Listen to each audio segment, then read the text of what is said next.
Yes, the minutes look fine. Agreed. Yeah, I will move approval of the minutes from our November 13th, 2024 meeting. I will second that. All those in favor? Aye. Aye, aye. Opposed? Okay, that passes. So I'll sign that. I don't know if I don't need to sign here. Is that in It'll be here? next meeting when they bring it. Right. Okay, let's move on. Our first order of business, the first project this afternoon is item 2A, which is it's going to be a public hearing for the Salty Turf Miniature Golf at Vista Hermosa Sport Park at 987 Avenida Vista Hermosa. And I guess you guys looked at this preliminarily last time and provided some input. And then this is the revised plan. So this is I guess, formal submittal to Design Review Subcommittee. Okay. Chris, or David, or who's? Yeah, it'll be me. presenting this? David will be presenting this item. Okay. Yes, good afternoon. I guess we can start, Michael, by doing a brief intro of the team. I think for the benefit of Commissioner Camp that was in here for the previous meeting. So you want to Absolutely. come forward? Yeah, my name is Michael Luna. I'm the architect for the project. Here with Kendra Dan. She's marketing and creative director for with Salty Turf. Andrew Street, one of the partners with Salty Turf. We have Marcus Beneman here as well with Salty Turf, and we have Aaron Sevilla, the landscape architect, is with us today. Awesome, thank you, Michael. So, as mentioned, this is taking place within the Vista Hermosa Sports Park. It's a city-owned property. You can see the parcel highlighted in aqua blue, and then the project area is in yellow. So, right now, if you can just be aware of the orientation. As we look at plans, the orientation will change. You'll see what I mean in a few slides. This is a parcel of zoning, so it has 3 zones. The majority is open space, which is where the project is taking place. We have the public zone where the fire station is, and then we have a vacant area zoned as neighborhood commercial 1.2 at the top right corner. So as a reminder, again, because this is a city-owned property, the applicant has entered into a lease agreement of 20 years to construct and operate a mini golf facility. And we do have some entitlement and construction terms that they are in the middle of being consistent with and going through this process. So as Commissioner Kemp acknowledged, this did go through a pre-application review. The Design Review Subcommittee did review it back in October 23rd and provided some feedback. We have the minutes from that meeting and provided in the staff report. So some noteworthy comments were to relocate a bulb out to the front of the building to create a courtyard feel and provide a space for outdoor seating. And then a comment to reduce the amount of wrought iron that we saw in the front elevation, and then some recommendations to add more detail on the front elevation. And I have some slides showing the front elevation. So this is the previous site plan. Again, the orientation changed on that. The parking or the drive aisle is at the bottom. So the first design consisted of 2 buildings, the clubhouse towards the front and then a kitchen towards the rear with outdoor seating in the middle, and then 2 golf courses, one on either side. You can see we named the course on the left fantasy course, and then the course on the right would be the pro course. And I also have graphics showing each course as well.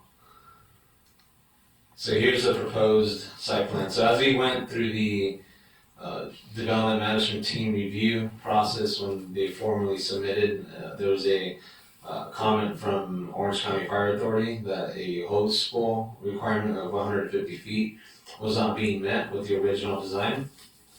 Again, here it is. So in response to that, Michael Luna revised the plans, and now it's one building. So that the building now houses the kitchen, the pro shop, restrooms, storage, office. I believe that's it. The outdoor seating will stay relatively in the same location. And then we do see the bulb out at the front. Here's the previous front elevation with the wrought iron. And this is a revision. One of the comments was to consider providing a mural on one of the towers. So here we see that being provided. The kitchen will be on the left side of the building, so that left opening would be for the counter service for people, whether they're a guest at the mini golf facility or just the park in general, where they can walk up and purchase their food items. We do see a change in the awnings from blue to green. The decorative tile remained. Because it's now one building, one notable change is the width. So going back to the original design, if you look at the towers now, on each side of the towers is a little wider to make room for the kitchen, the restrooms, office. And you can see the shape of the openings change as well. So regarding the bulb out, again, this is consistent with a recommendation from the subcommittee. There won't be a loss of parking, and I can have Michael Luna explain how he worked that out when it's his turn to speak. They are proposing affixed metal tables and chairs, as shown here. There is a condition of approval that staff will be adding. Since this was not included in the lease agreement, it will require that they maintain the area clean and provide trash as well for that area. They did provide a conceptual lighting plan. They're showing two types of lights. They have bollard lights for I think that's the fantasy course. Yeah, you can see them in the blue. And then pole lights for the pro course. I'll have Luna again speak more on, or maybe Aaron to speak more on the reasoning behind the two different lights. There is a condition of approval that staff will be looking to add to require a photometric plan upon submittal of a building permit for review by staff. On the pro course, again, this is on the right side of the building. This is the idea. Here we have some pictures that I took from the web on the side to give us a visual. I believe the company is Putt Tech.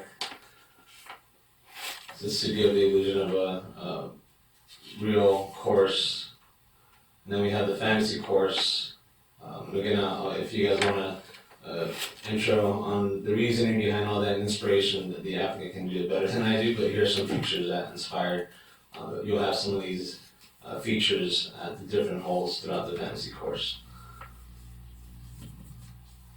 So in conclusion, staff is recommending that the applicant provide information listed here regarding signage, lighting, and equipment screening prior to Planning Commission for a more thorough review.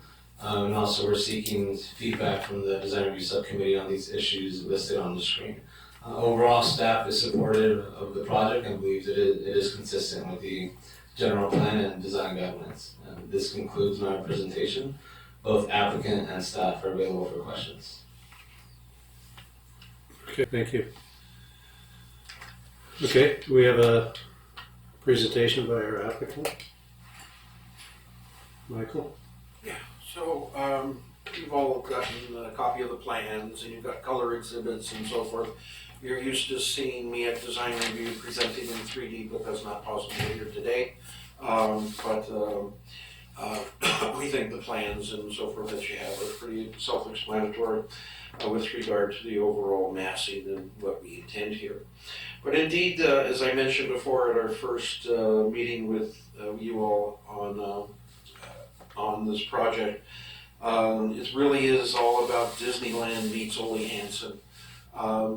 This facility is quite unique in terms of its use, being a miniature golf facility and the clubhouse for that use with a food facility and so forth. And we certainly have the requirement for the strict Spanish colonial revival in this area. So we're absolutely proposing a building that is indeed Spanish, but it is indeed also whimsical. It's intended to be fun. This is a fun destination. It's intended to really grasp the imagination of kids and adults alike arriving at this facility. Seeing that there's really nothing like it in the country where the two courses like this are being combined together on one site. And so it's really quite unique. But indeed it wants to be whimsical. It wants to be fun. So the towers with their vertical element and the flags on top, the open air concept is what we've held on to keep it feeling very open air, connected to the courts and the outdoor experience. The only elements that are actually enclosed here are the restrooms and the kitchen facility and a small office and storage area. Everything else is open air. The patios are intended to really create a great place for those waiting to get on the course, to look out onto the course and see the activities. So there's just all of this visual openness feeling. The intent here is absolutely to capture as the name implies, the salty turf, to carry the theme of our beach environment in this town, and it's being carried into the design of the courses, and no one is more familiar with that and what we're trying to describe, what I'm trying to describe on that than Marcus, my client, who has been so actively involved in creating some very special golf holes which incorporate different landmarks in our town into the fantasy course. So that's going to be a lot of fun. So when we were here last, we did take to heart the recommendations that were made by the two of you that were there in our first presentation at the preliminary review. We absolutely agree with and benefited from removing so much of the wrought iron and introducing the mural idea, which was just great, and we just think it really captures the mood of what's going on there. And it ties in with the aquatic center mural in terms of really graphically showing the activity that's going on at this site. By moving the kitchen forward and abandoning the rear portion of the rear building, it absolutely just helped the design overall. It really helped reinforce the open feeling of the overall design concept that we've been trying to achieve.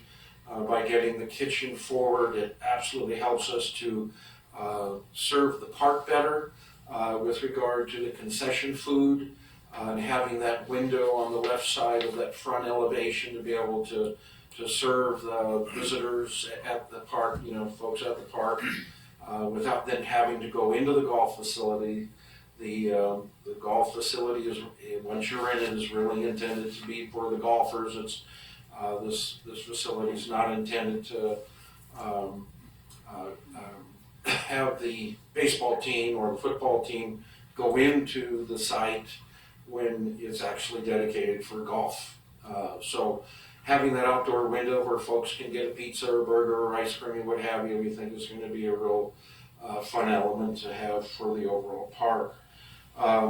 So the change that the fire department pushed on us, I tell you, we absolutely created, we feel, a much better project. There's been a couple of concerns about roof equipment screening. Just so you know, the towers themselves will house and screen the mechanical equipment. They're well vented. We really don't have a lot of mechanical needs other than supply air and exhaust air out of the kitchen. We're gonna have to do some cooling in the kitchen, but the rest is absolutely unconditioned space, so we really don't have hardly any equipment, and whatever there is will be in the towers and will be accessed through some access doors on the roof.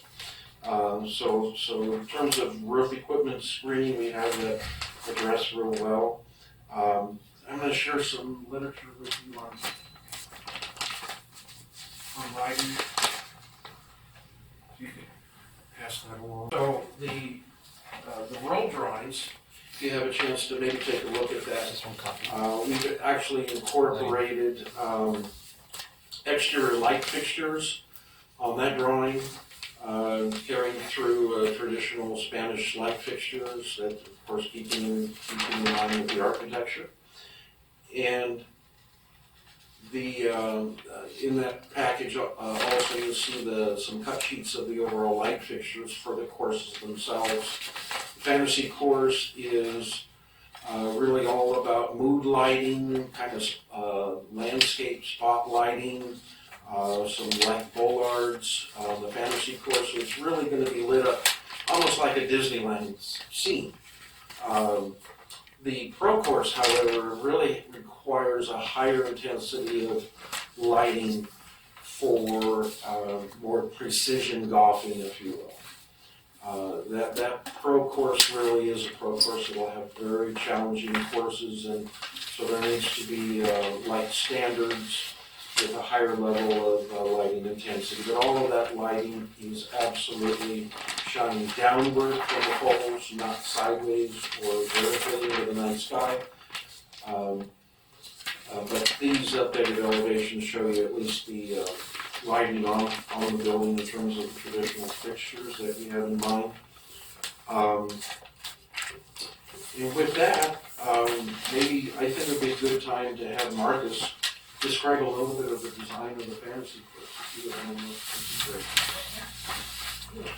Thank you. Thanks, Michael.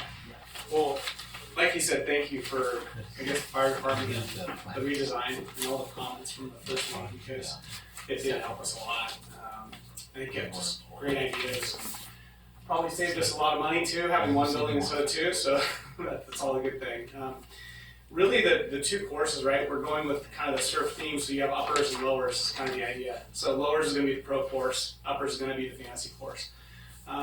The pro course, the lowers course is going to be inspired from holes around the world. So you're sitting there in the gallery, and as people come around, you're going to see Amen Corner from Augusta, you're going to see TPC 17, you're going to see a lot of holes that are inspired from famous holes, and then Pebble 18 coming in.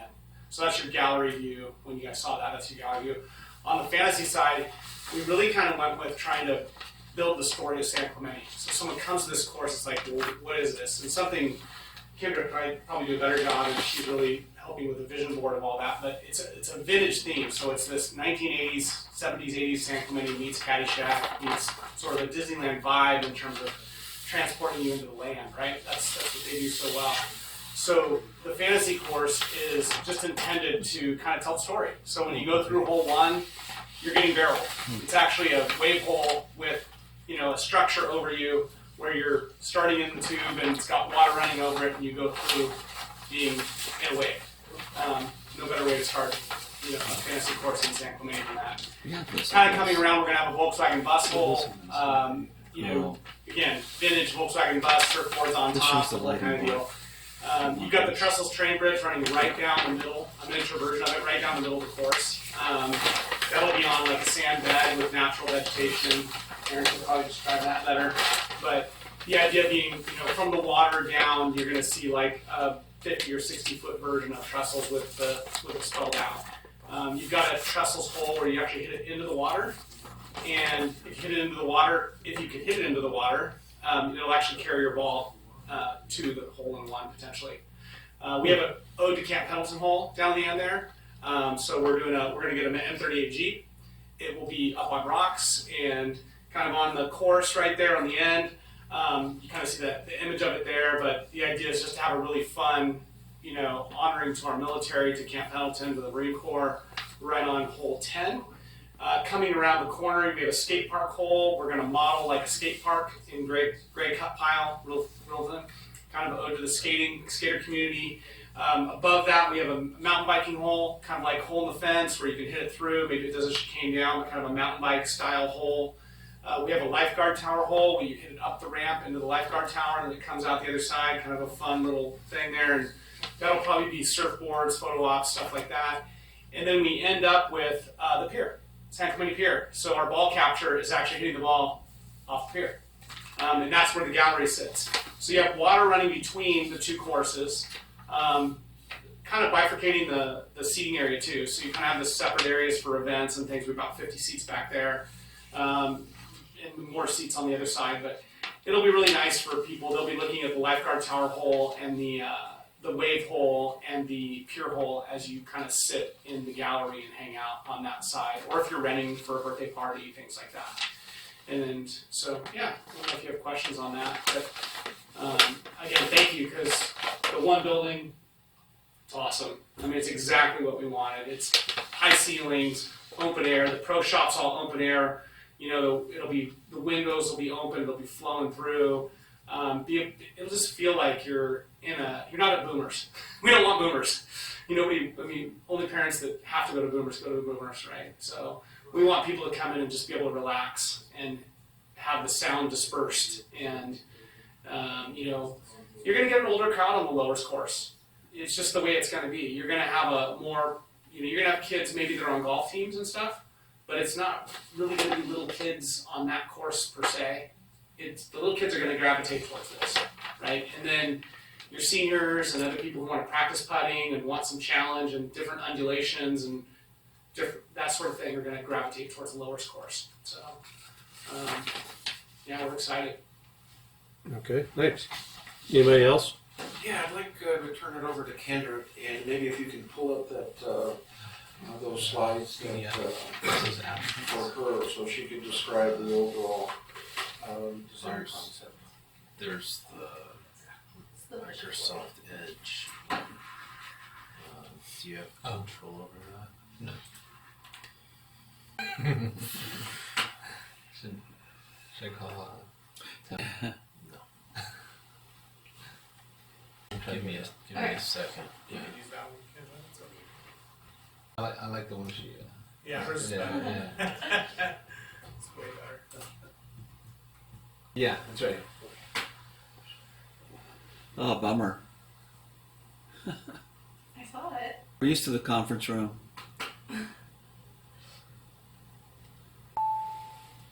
What's that? Time's up, Chris.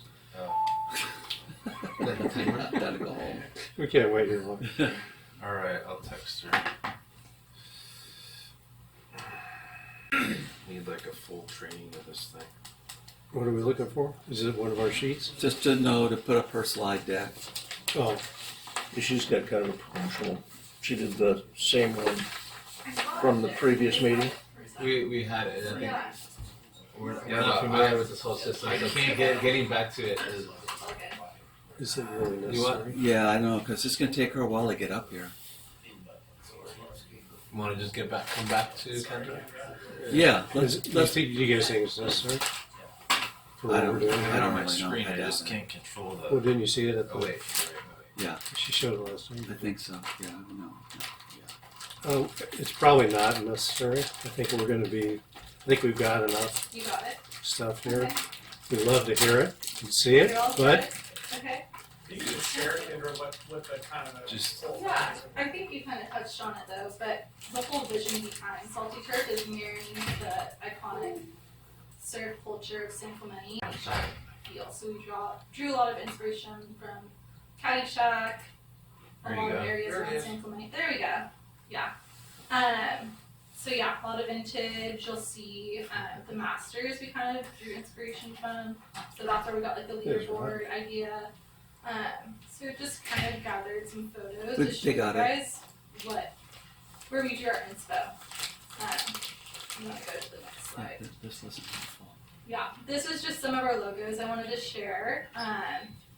We're sticking with this green and kind of like that beigey vintage off-white. And that's our dog in the center there, our salty dog, our mascot, named Oli. And then I did want to dive into a little bit of the interiors. Now that we have one building, it's basically just the pro shop that we're going to be focusing on. So again, sticking with that kind of coastal feel here with the lighting. The countertops, we're thinking kind of a wood that's similar to the surfboard with the different shades of green tiles.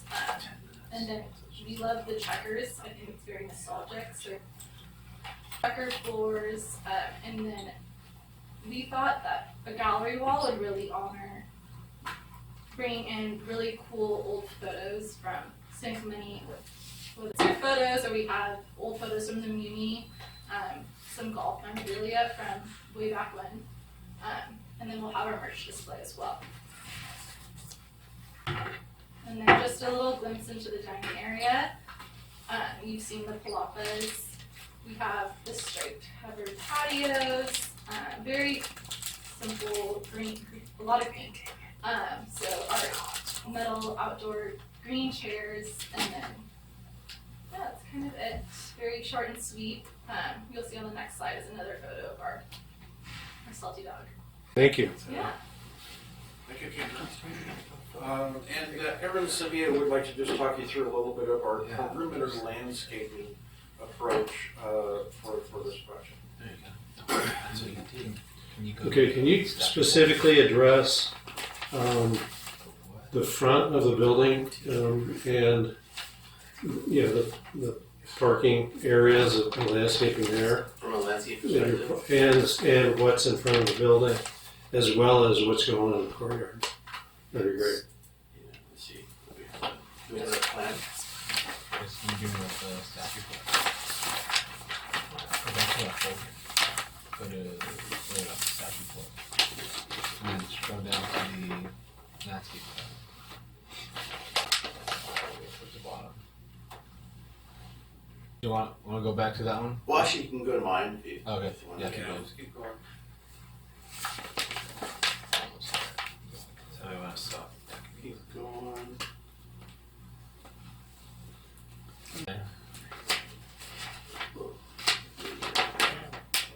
Okay, so the frontage, we wanted to go vertical with some palms, so the date palms that actually match what's existing now at the sports park. So we want to go vertical to give some vertical height. And then we have the two palms that are at the front, and then we have two in the back. Excuse me, two in the back. And so on the base of those palms, we would just do some accent, color planting, just to give some color to the white of the architecture. And then that's kind of the same theme throughout. So you'll see the two palms in the front. Actually, there's three. Two in the main building, and then one to the left, and then there's two more behind. So we wanted to carry again that theme from the sports park of the day palms into this design to kind of give it a cohesive feel for the overall sports park theme. And then on the fantasy side, it's really just about mass shrubs, low maintenance. We wanted to keep that consistent again. The same plant palette that we're using at the sports park, we wanted to integrate into this overall theme, with the park, with mass plantings of, strelitzia or bird of paradise or dietes or listringia, and then, mixing in some lilies, flax lilies. So we really wanted to carry that whole theme, throughout. Not a huge plant palette. We wanted to keep it, 6-7 plants, and just keep it again low maintenance for the operation. Can you show the plant pattern? Yeah, so you can see the One more. Phoenix stacks on the. This way. Alright. And that's the lighting. Am I on the right side? There you go, right there. You want Yeah. to zoom in or? So that just gives you an idea of what we're showing for the tree legend. The Bruce Lancia is just an accent evergreen tree that we were going to spring throughout the site. The Phoenix dactyliferas would be in the front and closer to the building for vertical height. Whoop.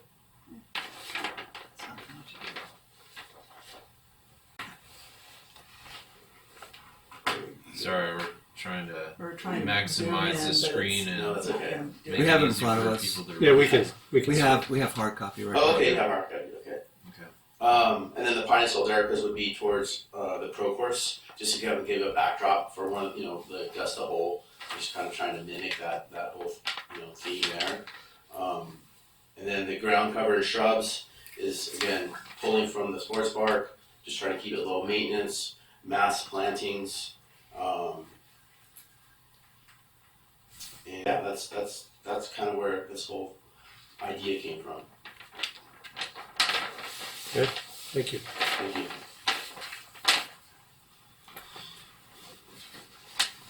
Any- So that probably concludes our presentation.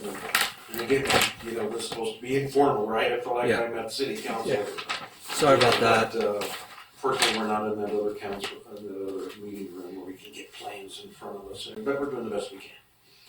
So, with that, if you have any further questions, let's just let us know. I just have one quick question, because you guys might have some others, but, so how is the building secured? I don't see any doors between the pro shop area and the courtyard. So what we're planning there are some roll down gates basically.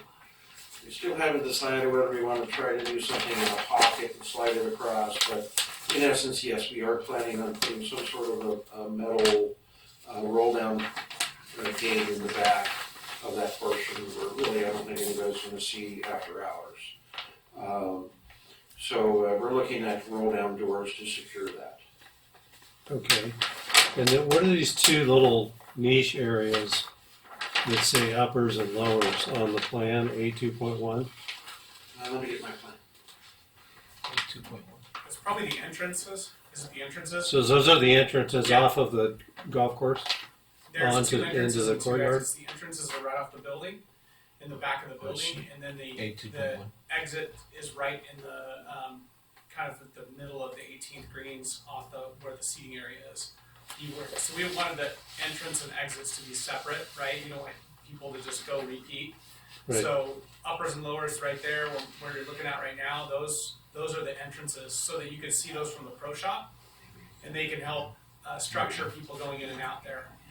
So somebody goes out and turns Talking left, Yep. turns left and goes to the fantasy course? Yeah, so Correct. there's some sort of a gate or turnstile or something here. We also have to have an accessible entrance to the course on both sides. So two courses, they'll have the entrance to uppers, the course on the left, and this is the entrance through turnstiles to the course on the right, And the then, pro course. Michael, show them where they re-enter from 18 between the palapa. and Yeah, the so when you're chairs. done, each course has an 18th hole, and there's a little gate right here that you'll come in through here when you get off the course. So you're entering the course here and exiting the course here. Same thing with this side, you're entering uppers here, the fantasy course, and you're exiting the course here into this area as well. That's So you get a ticket up front, Pardon and me? then you get your ticket up front, and then you go through the pro shop and turn left or right, depending on which That's correct. course. Tickets you bought. Yes.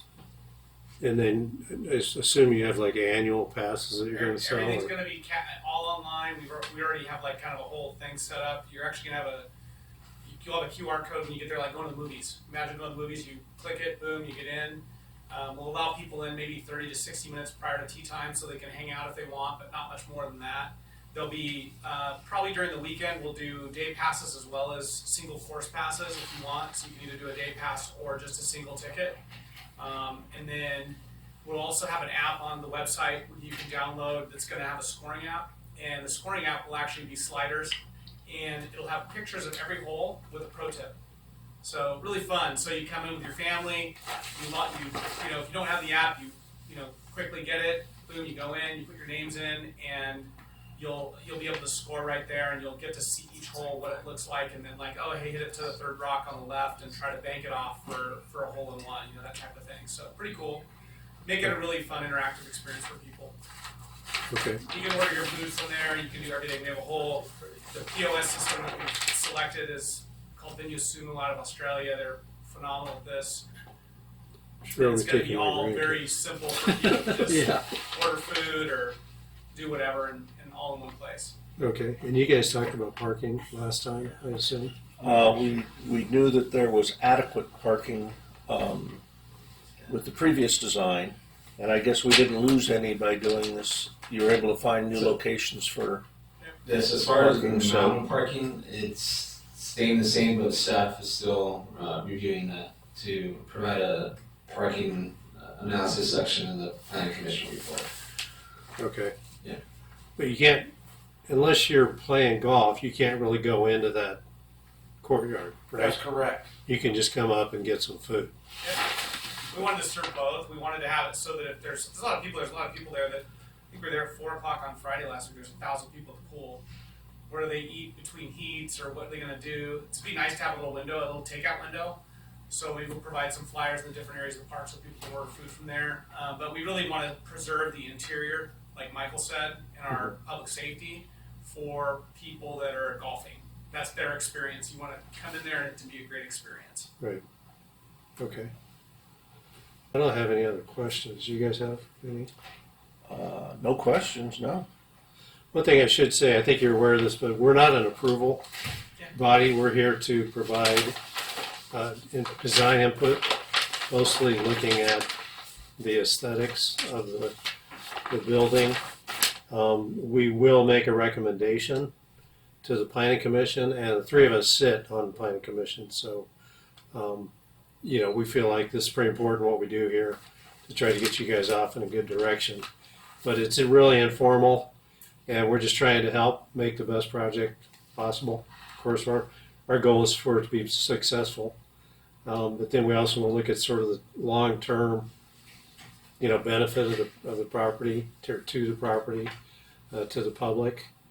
So, I unfortunately wasn't here last time, so I'm curious. Maybe you guys can go. Sure. You can get it. We'll just do a general discussion. I did And want to this ask is meant one to be sort of question. back and forth. Can you just talk about your overall security, the fence height? I mean, this is a super attractive nuisance at night, Well, I think and it'll be our the same youth are pretty active in San Clemente on their Yeah. e-bikes. They'll get to this place in 2 seconds. for sure. What's the plan? Same as the pool. Nobody's been in the pool. Samantha told us nobody's been in the pool in 12 years, or in the splash. I've been to the pool. I No, can't. I mean at night or climb the fence, or they've never had a security.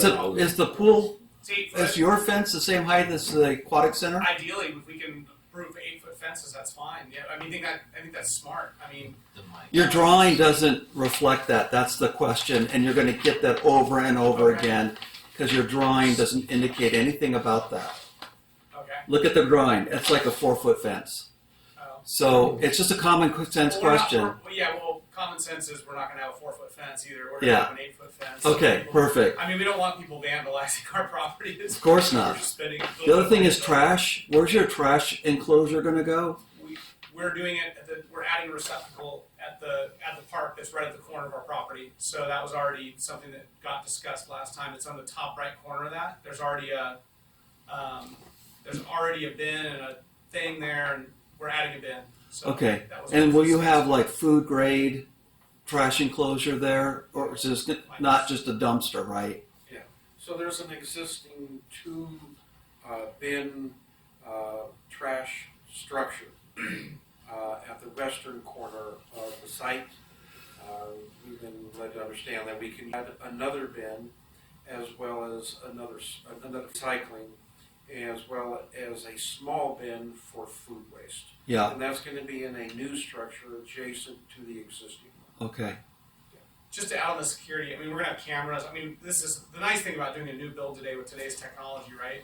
We can have cameras everywhere, fencing. We're gonna have signs that say, if you ever caught vandalizing here, you're done, you know, you're kicked out for life. You don't get to come back, you know? So I mean, that goes for people that are gonna be golfing there during the day. We don't want kids vandalizing the course while they're on the course. Right. I mean, it's kind of both. It's during operating hours, but after as well. So we'll be pretty mindful of that. So the perimeter fencing is indeed intended to be 8 feet and is proposed to be in the same design as is prevalent in the park now. Okay. With, there's pilasters, they're about 18 inches or 2 foot square. Yeah. They're either, you can find them in stucco, course, some are clad in stone around Courtney's Sandcastle, and with wrought iron railing in between. That is exactly what the pattern that we want to continue to make Perfect. sure that we're following the design of the park and Perfect. the design standard of the park. Excellent. Okay. Thanks. That's my Any other questions. questions? No. Okay, Bart, you want to start us off? Yeah, I just want to say, I think practically, this is a much better design than the previous one.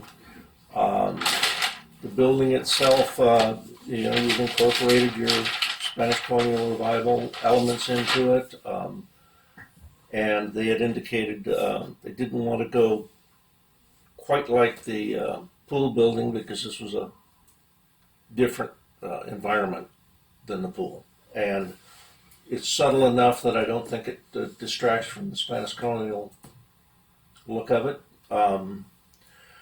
The entry, I think, is good. I agree that at the planning commission level, we would like to know the. Matter of fact, I'm looking at the front rendering now. It looks like you might actually. No, you didn't show the sectional door providing security to the building itself, but we'll want to see that at the commission level. A simple palette for landscaping I'm comfortable with, because when they get too fancy, as time goes on, they aren't maintained quite as well as a simple, durable one that doesn't require quite so much water and maintenance. So all in all, I'm in support of it. There's little details that I know Michael's going to look at before it comes to us, but showing where your signs are going to be would be helpful, because that does kind of affect the character of the building also, depending on how you're doing it. On the plans I just passed through, those elevations, it does show a dog Mhm. rectangle for the proposed sign. Over there. The ones with the lighting. In addition, Oh, with the lighting? Yeah, it was on there. I didn't. so on those full-size drawings, It's in the back, I think. There were 2 sets. the Okay. proposed lighting locations. the dog Yeah. Oh, That's sorry. fine. It's over here, Bart. Okay, It's this one right here. excellent. Okay. Yeah, like here, and here. That's where I would expect them, and if you want to have a armed light over it, Yeah. I think that's what acceptable. If anything, maybe the light fixtures are a touch small, but you haven't selected the final item for that. But just make sure they don't look too small, that they're we're- substantial I did, Here. right scale. Here. on each Center, side. it's center. And let's see, I had.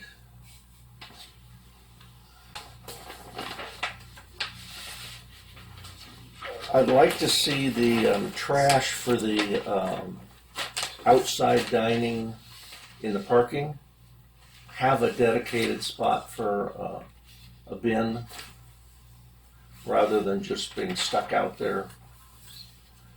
Unless you feel it's going to be better to have a nice looking bin that you can bring inside each night. So consider what a solution to that would be. So are you talking about individual trash receptacles around the dining area? Yeah, there's only the 4 tables. Yeah, in that area, so they're I see, outside of the building in front of Yeah, in the just so front. they have a really, really easy place to put their trash, so they don't. I like that. Talking about. Absolutely, we're gonna You get know. 2 of them out there, one on each side. Yeah, that's Like great. those big concrete round, like downtown. Those type Um, of things. No, it doesn't have to be The that. solution you guys can work out, because you might want, there may be nice enough ones where you can bring them inside at night or into your courtyard, just so they don't get tampered with. But just some solution to that. I like that, yeah. And I didn't see lighting. I'm assuming there might be some lighting on the umbrellas for that outside dining.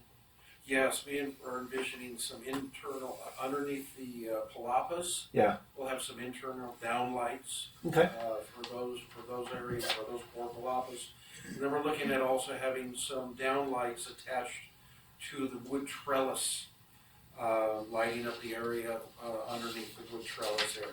Yeah, I think you guys may find that you do a pretty good business with that outside dining, particularly when there's soccer tournaments where kids are playing in the morning, have a 1 to 2 hour delay till their next game, and so I think that's going to be a welcome improvement to the park itself, because there really isn't anything that great across the street unless you go into Target. I think they've got a Subway or something in there,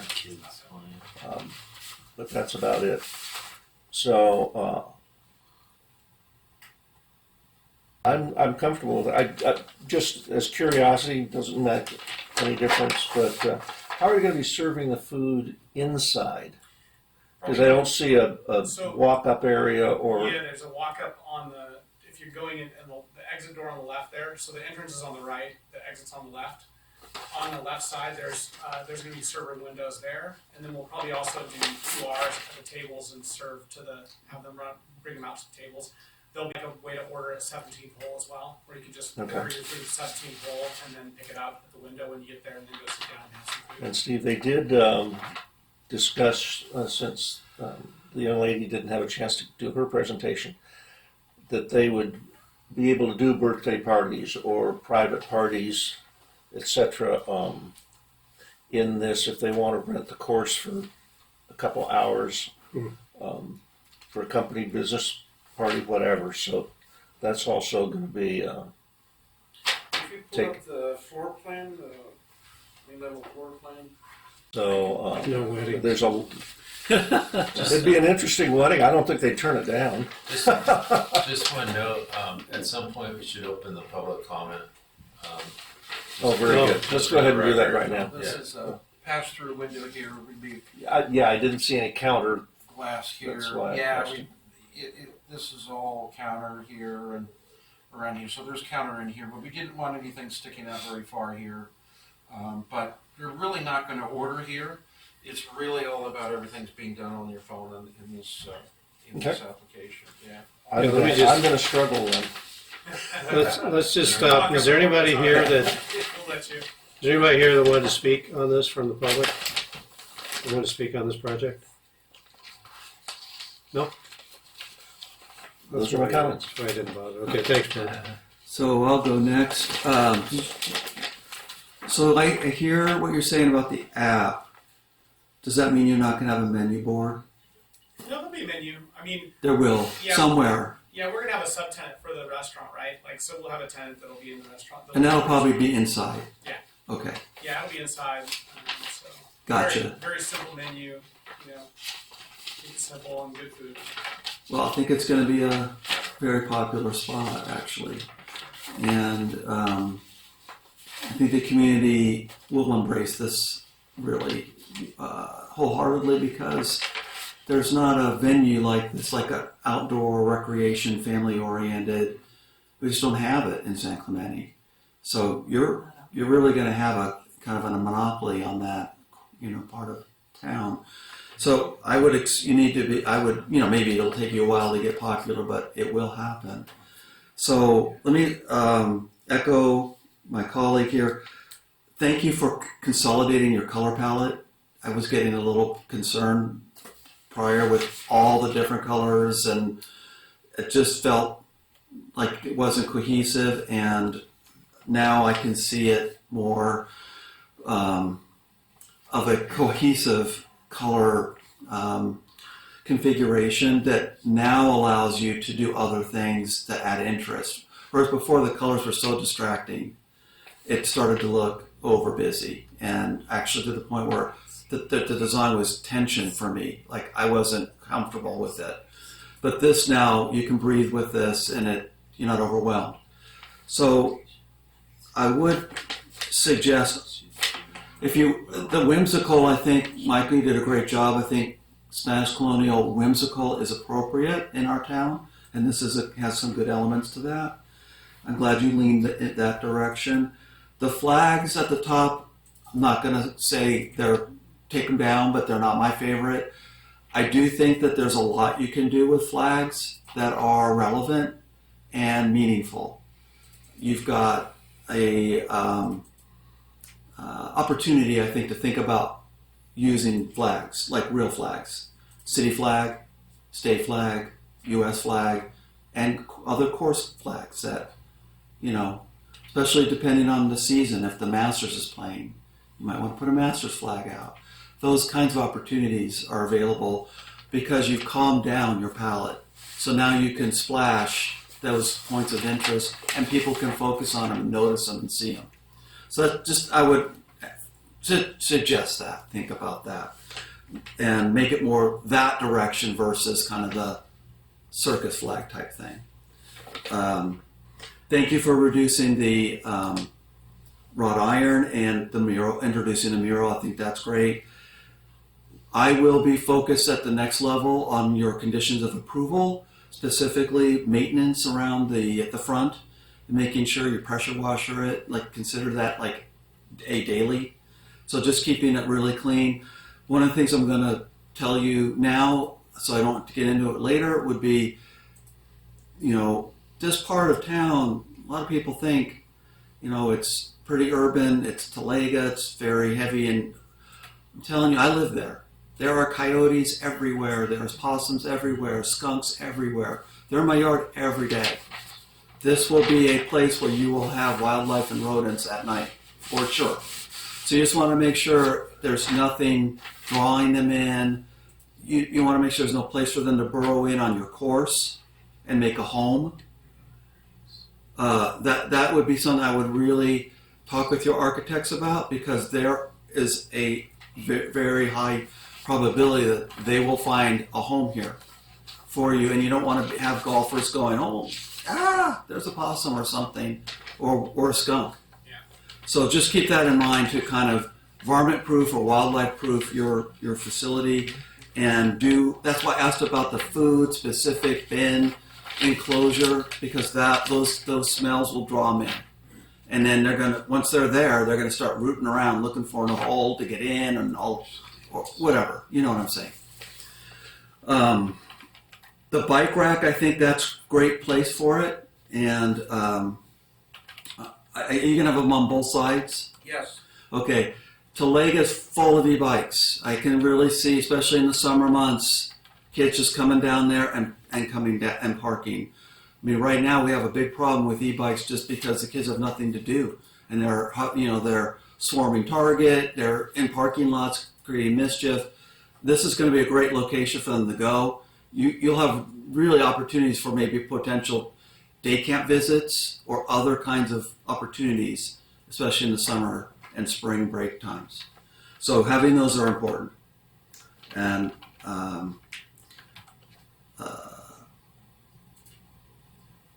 that's it for now. Let me just jump in on one. Yeah. And also, could you, has the lease with the city and Parks and Rec limited the hours of operation already? Park hours, I think it's like 7 a.m. to 10 p.m., something like that. If you could put that on the drawing so we don't get into a big discussion about operating hours, that the contract and lease will take care of that.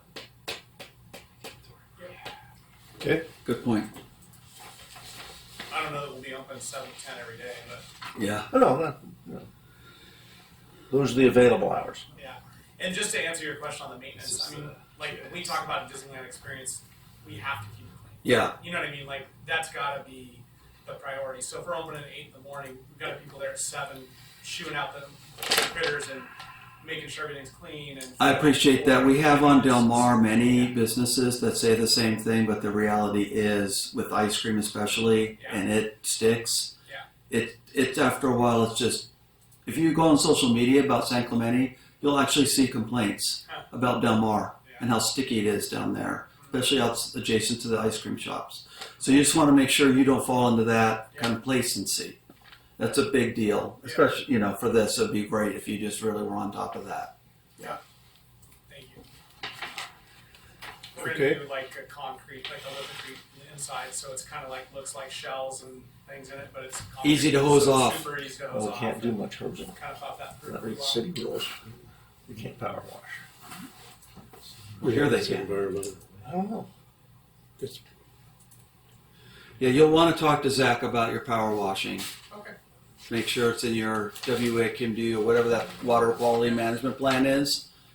Talk to him up front so there's no surprises on where that gets run off. And so you'll want to make sure that perhaps you have sufficient drain coverage and surface coverage for and to drain in the right way. Yeah, we have the full, told you the whole thing, so we've got a pretty good layout for that. Big tank and set up down in the corner. We're right by the storm drain down there, so it's actually really quite simple for this property. Okay, We're but lucky. you want to, talk to him like, so we can't pressure wash this, right?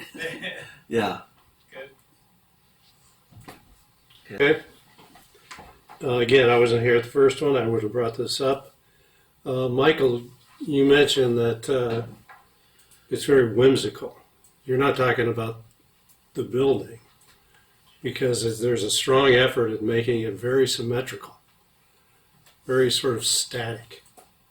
And you guys have heard me say this before, and I'm not going to suggest that you change the design, but to me, you had a lot of opportunities to create some hierarchy in the architecture with, the pro side on one, end and the fantasy course on the other. You could have had a stronger, tower feature on one side. It's just, it's very static, the building. So I wasn't here last time. I would have mentioned that. You guys, I'm like a broken record on that, but this building doesn't have to be so symmetrical. And even the design of the courtyard is completely symmetrical. So, if I'm showing up, it's like, well, it's a small building, so you know where the door is, right? But there's nothing that really draws your attention to the entry into any of these spaces in what I'm seeing here. I think there can be two philosophies. I agree with you that was a possibility, but starting from either side of this building, you've got whimsical. No, I get it. I get it. You've I'm got, just talking about the architecture. and it might be a pleasant break from too much whimsical. Yeah, I think good architecture. understand what you're Good saying. architecture, though, I is understand what not You're just talking about the building. is not relentlessly symmetrical. And I know you do good architecture, so that's just you're staying pretty busy in the city of San Clemente, and I think that's something that needs to be considered on all these projects. And it's really up to you. I know you have a program that you're dealing with, but I think that architecturally you had a sort of a bigger opportunity here than you took advantage of. So, and then but I love the project. I think it's going to be great, for the city. I'm going to be, bringing my grandkids over there for sure. But just looking at the architecture, it's a comment that I can't help. I have to make. It has all the tools, I guess, of Spanish colonial revival architecture, but not in a super interesting way.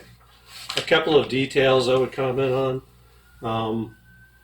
The canopy, it's an awning, I guess. Is that fabric? It is. Okay.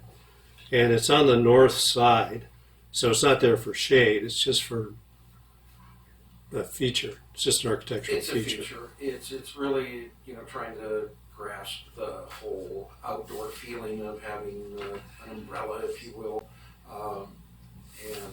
So its design iteration had a full colonnade out there and a solid roof cover over it and so forth. And it was all simplified.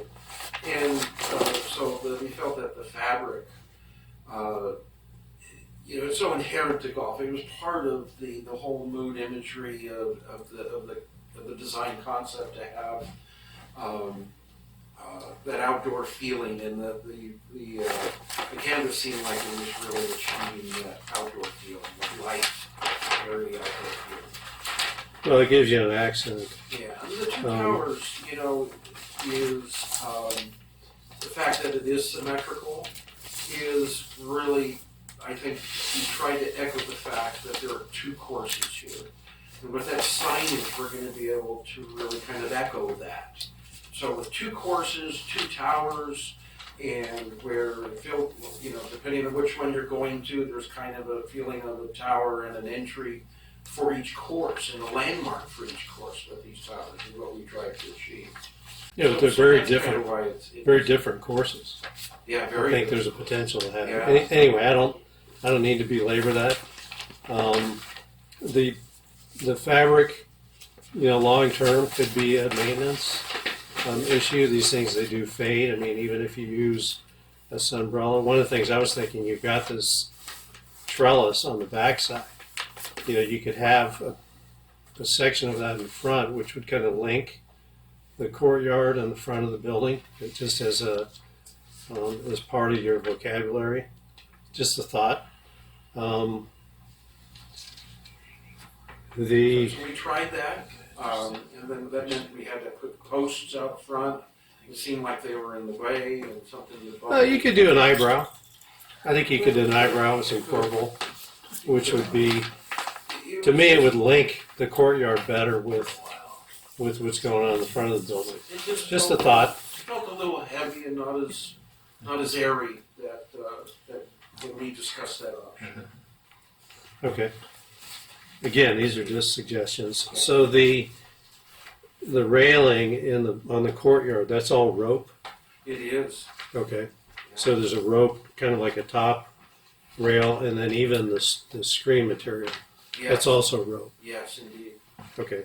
I don't know if you guys think that's a maintenance. It's not a Oh, thing sorry? like you have like at like Indiana Jones or something like that. If you walk that line, you know where you get the nautical rope. Yeah, They'll If you're working replace with it if Mark it Williams, gets and we did- worn out. Good Hemp. It'll be hemp. yacht rope Mark- lasts forever. I mean, they've got some. Okay. Mark And did- that's not a ABC thing anyway. So it's just sort of to enclose it Yeah. and to define that space. Okay. I think you answered most of my other questions and some of my thoughts.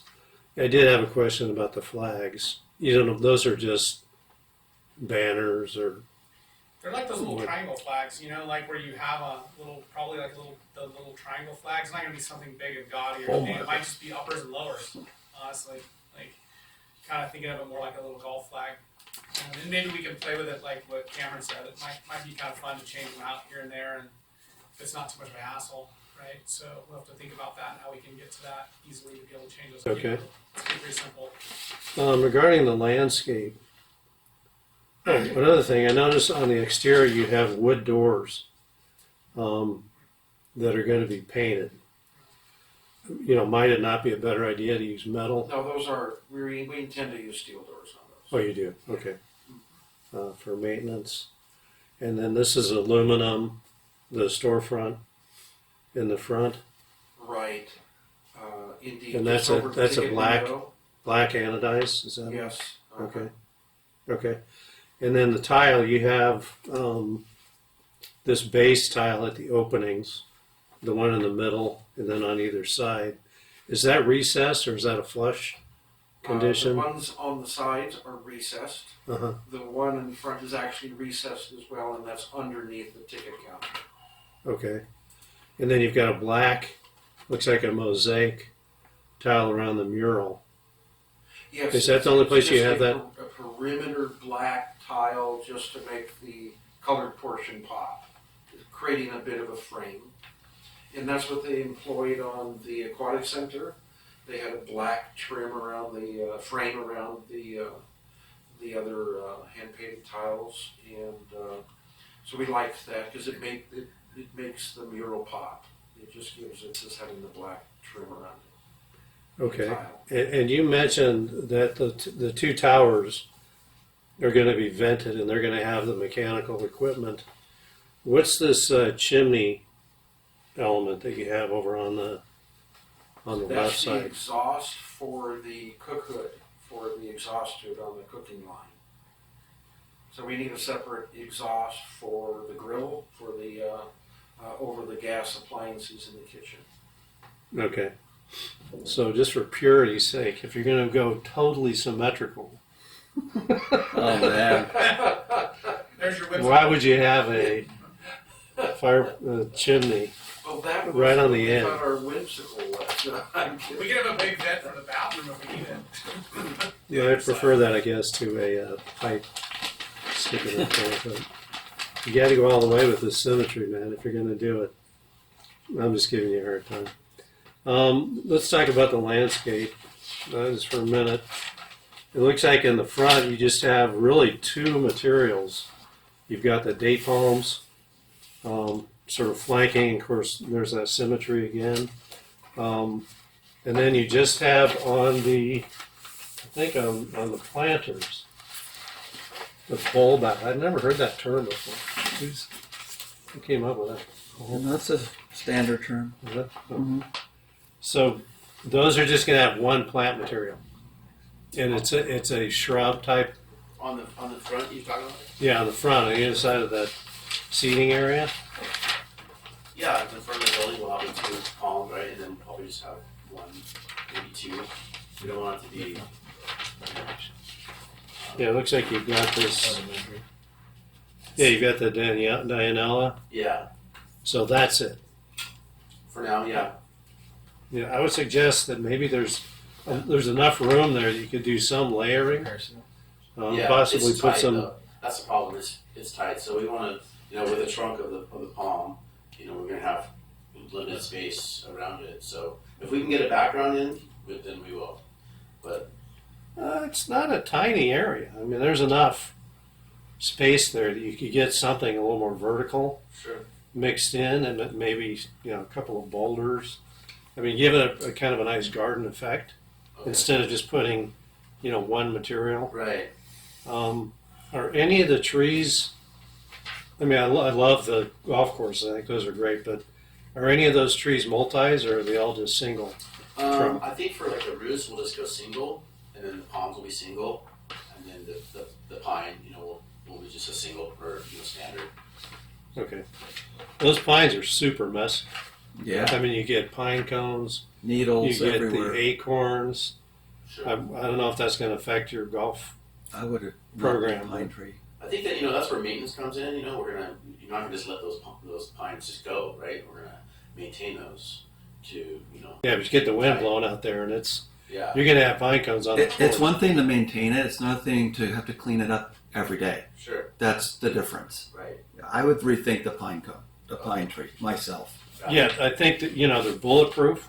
Once Sure. you put them in, they're not going to die, Right. but they're really a hassle having those pines. So The Rus Lancias, those are going to get massive pretty soon. You guys know that, right? I would say massive.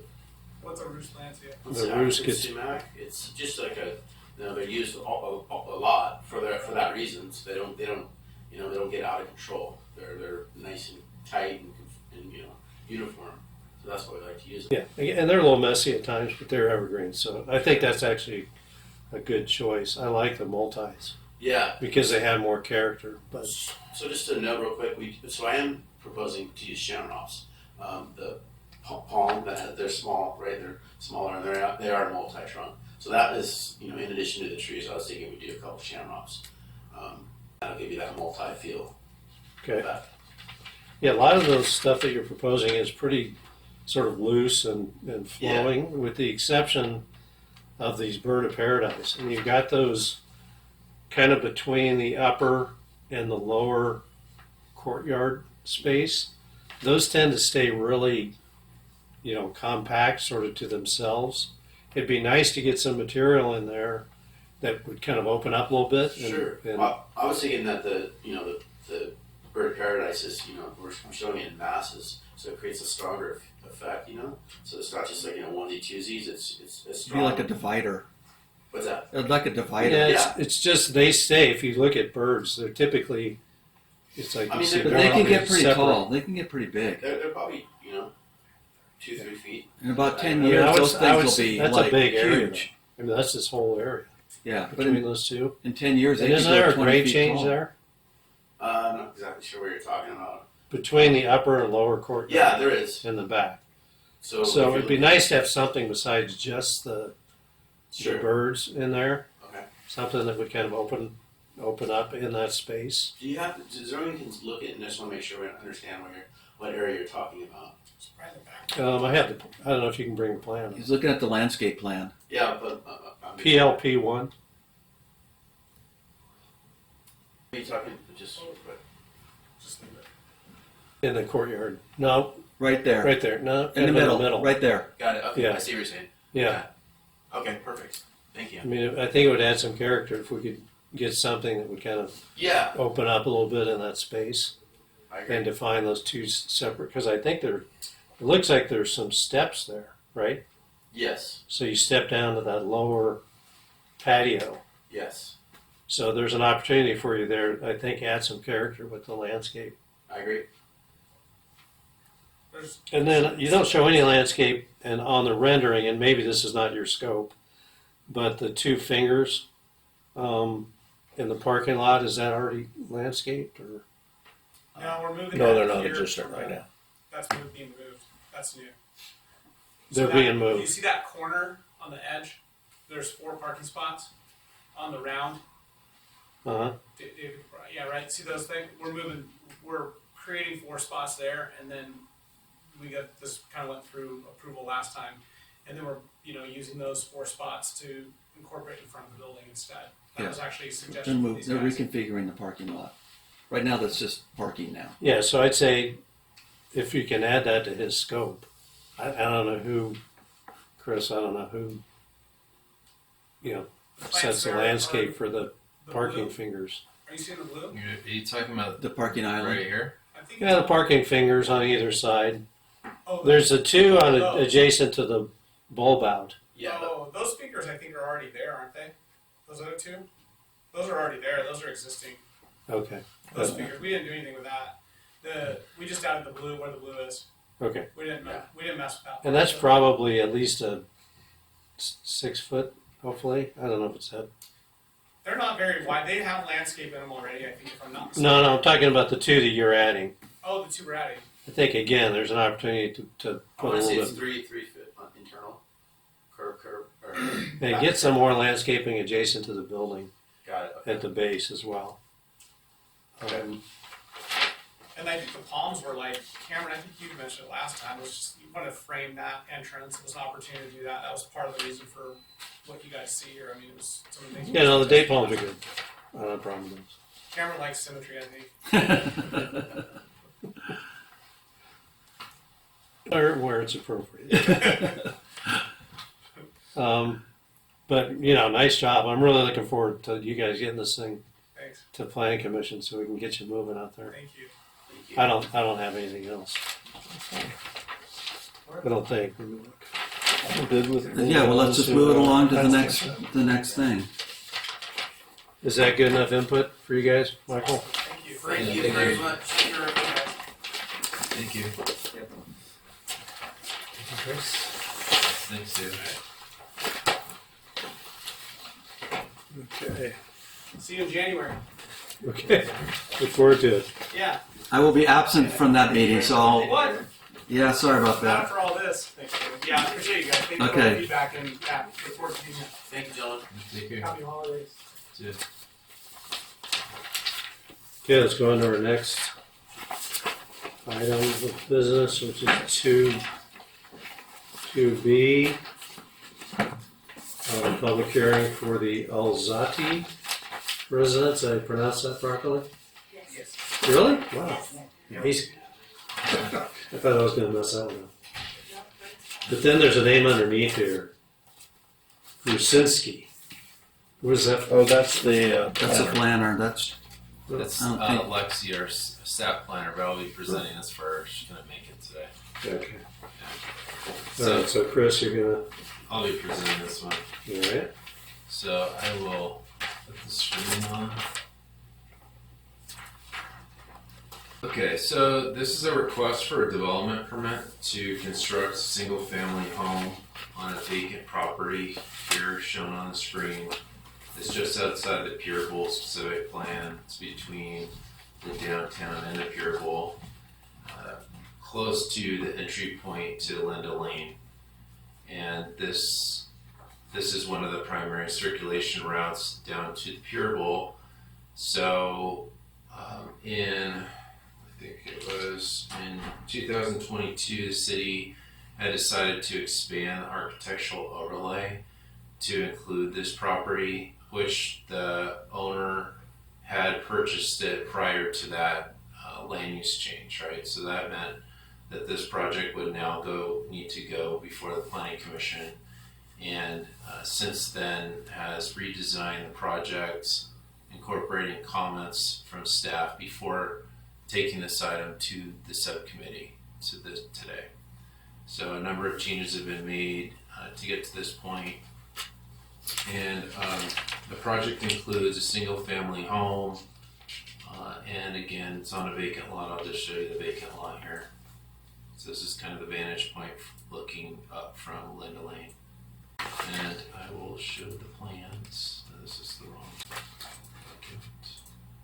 So these are the plans. You have color renderings, attachment 4 of your report.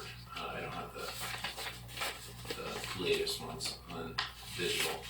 But the request 2-story home, and incorporated into it is an ADU, but per state law, the city cannot review an ADU through a discretionary process. That's not a subject of the agenda item today. It's focused on the architecture, landscaping, and site design of the overall development project. And looking at this project with the design guidelines, general plan, we are in support of this, staff, but we have one opposition just to the use of black glazing of the Spanish roof tiles. Those, when you look at the Henry Lenny design guidelines and other references to Spanish colonial revival architecture, staff's experience that red Spanish tiles are used. However, to get this project to you and move this along, we had suggested to the applicant to present their project to you and get feedback. That's their proposal is with the black tiles, and just to get your input attached to this. And attachment 4 shows the red tile, so we can get your input on the overall design of the project, and then specifically on the use of the tile color and what the subcommittee's comments are about that. So with that, I am here to answer questions, and the applicant is here. So the black, they still want to use the black, or they're not? They wish to use the black. That's their proposed design. And For the roof tiles. correct, but to keep this moving and avoid a second subcommittee meeting, we made a suggestion to propose an alternative design, which is attachment 4 with the red tiles, so you can see that as well. Yeah. Okay, now, I've got a question for staff when you're ready. You mentioned that they still do fall under the complete architectural overlay zone requirements, correct?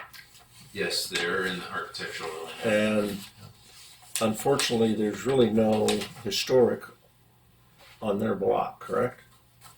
There's a couple of, as you come around on the other side, that are Spanish colonial revival, but not on their street. But according to the So in this, general plan, the zoning code, and design guidelines, we've got to, whether it's our choice or not, enforce those requirements. For Spanish colonial revival. Yep. so on the screen it I don't just shows see you. black tile in that. The guidelines specifically say No, the black it tile. has to be red. So on the screen, to answer your question, here's the proposed site, and the red shows historic buildings in the area. Okay.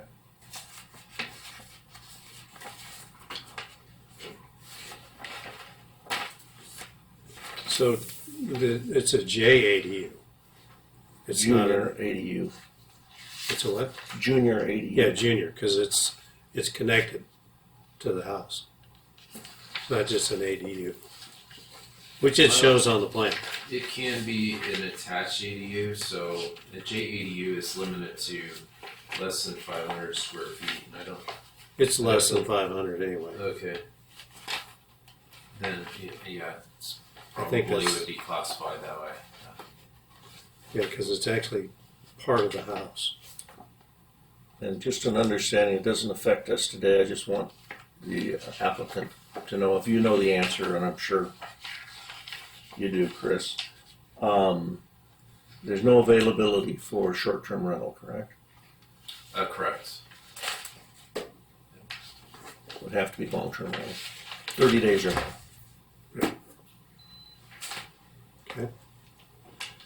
Okay. Does the applicant have a? Hi, I'm David York, architect for the project. Hey, David. I think the owners were willing to accept the red tile roof. I mean, that's kind of the way we're gonna end up going. I think she preferred the Tuscany blend out of the US clay tile. That's the Part one of her in the- request. One in the middle. So the window colors, we were gonna have the black, wood clad Got a windows. two-piece. I think there's the Sierra Pacific. Is that a two-piece tile or a one-piece? Oh, well, we'll use the two-piece, Okay, the brochure showing one piece. yeah. Wait, can I There's look at that? different roofs in there. It's just the glazing color is what he wanted to show you is Okay. what they're. If you go to the first part of that catalog, there Okay. should be single or Right. two-piece S tiles on the My front. eyes aren't as good. Yes. So it's red. It's the It's a middle. red blend. Yeah, we. It's the middle one. Yeah, Okay. middle one. Okay. Thank you. As an option to going to the red tile roof, she'd like to take, I know I called out brown corbels and brown trim on the roof fascia. She'd like to do that in black, so I think we'll put together a different rendering showing that, but we're talking about using the black color for the corbels and the wood trim. I already have the black windows and the black railing are what we have specified so far.